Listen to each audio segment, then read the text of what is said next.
Ihahatid na po sa huling hantungan ang mga 26 na taong gulang na biktima ng gang rape sa Kalumpit, Bulacan.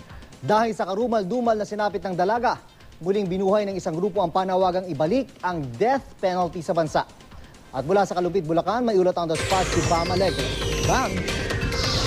Yun, ilang oras na lang at ililibing na si Andrea Galang Espiritu, ang biktima ng gang rape at murder dito sa Kalumpit, Bulacan. Hihahatid siya sa kanyang huling hantungan dito sa kalapit na Himlayang Lahing Kayumanggi. Nagsisimula ng dumami ang mga tao at naihanda na rin ang mga maraming lobo na kulay puti at asul na may panawagan ng hustisya para kay Andrea Galang Espiritu, at dumating ding ilang mga grupo na nagbibigay ng suporta katulad na lang ng Wanted Bagong Bayaning Magtatanggol na nananawagan na ibalik ang death penalty dahil sa mga karumal-dumal na krimen katulad nito.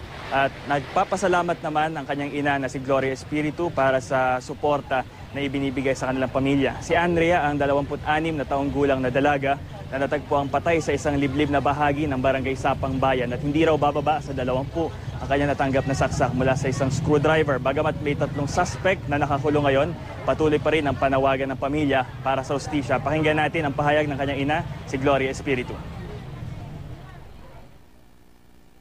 Nadama ko ang inyong pagmamahal. Nadama ko na kahit ganito yung pangyayari, alam ko maganda pa rin ang kabila nito.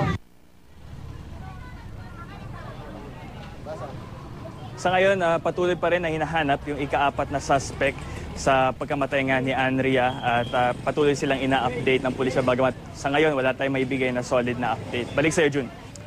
Maraming salamat, Bam Alegre.